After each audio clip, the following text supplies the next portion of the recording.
On the 26th of October, 2021, Philip Gibbon Manuni, known on the streets of Mamelodi as Nkunzi, was cruising down the N4 highway near the Diamond Hill Toll Plaza. Riding shotgun was his girlfriend, both unaware that their final ride had already begun. A car followed close behind, silent, calculated, watching. Manuni wasn't just any street thug. He was feared, he was ruthless, and he was believed to be the leader of one of the most terrifying gangs in Mamelodi, Boo Haram. But that day, none of his power, his muscle, or his reputation mattered, because someone far more dangerous had marked him for death. A hitman with a mission, a ghost in the streets, a vigilante the world would soon come to know as John Wick. John Wick of Mamelodi, the hitman who took down a gang, the rise of fear. Mamelodi, once a lively township just outside Pretoria, was known for its tight-knit community and vibrant local culture.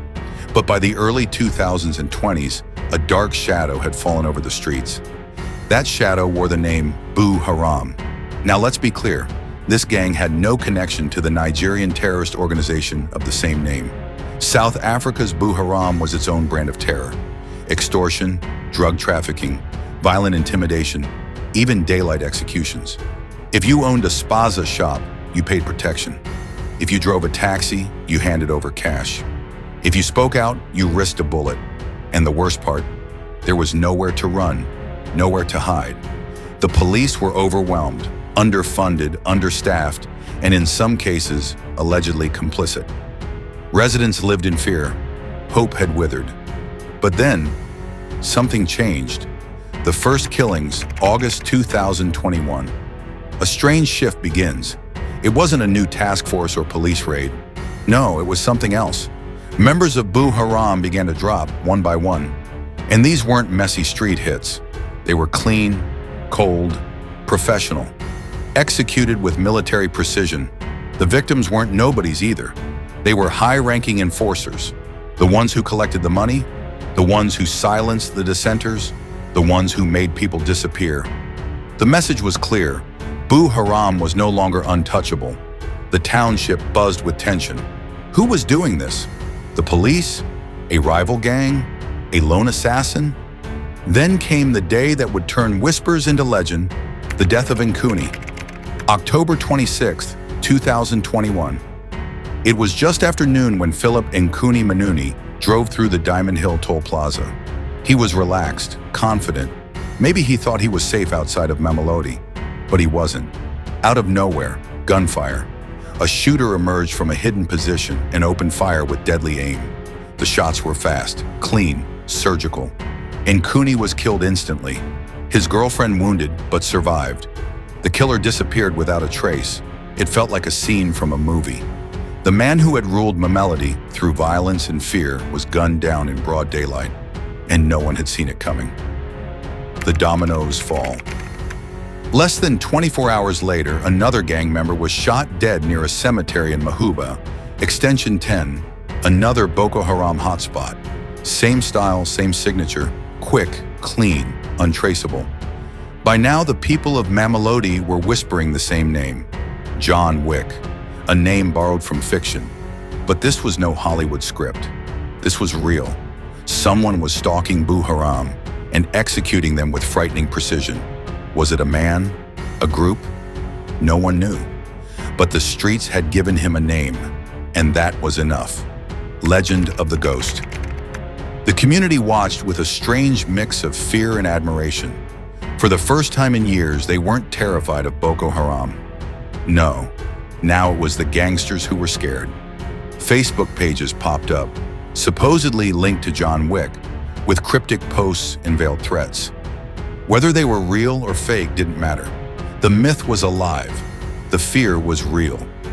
By the end of October, at least 7 known Boo Haram members had been executed. Each hit was more daring than the last, each one closer to the core of the gang's operation. Boo Haram was falling apart piece by piece, and the people, many were cheering.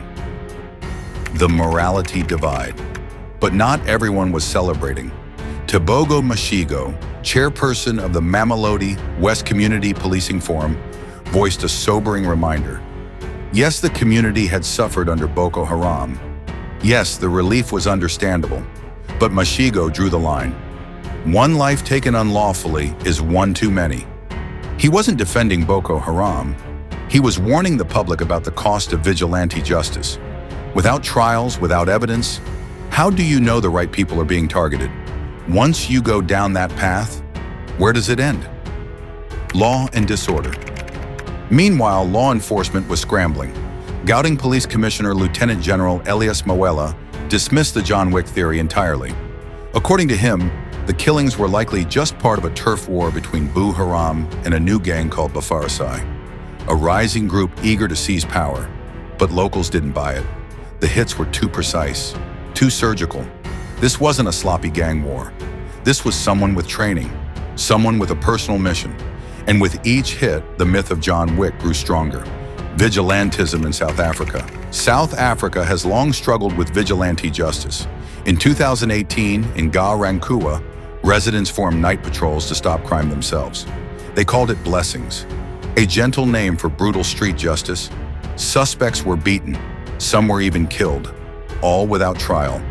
All because the community had given up on police. Then there's Operation Dudala, a group that started in Soweto as an anti-crime movement, but quickly shifted its focus to immigrants. Accused of xenophobia and violence, they claimed to be protecting South Africans by driving out undocumented foreigners. In 2023, they even registered as a political party. From townships to national politics, vigilante movements are growing. And it's because people feel the system has failed them. The case goes cold.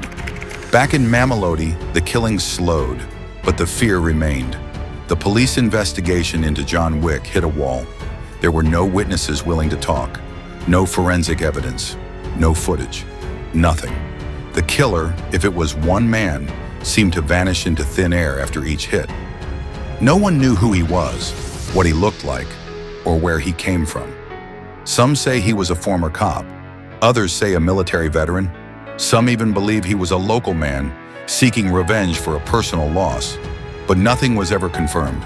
And to this day, no one has been arrested. Sirwan of a Shadow. Whether he was real or not, John Wick of Mamelodi exposed something deeper, something far more dangerous. He showed how fragile the line between justice and vengeance can be. He showed how easily people can support unlawful killings when the system stops working. He showed what happens when communities lose faith in the law.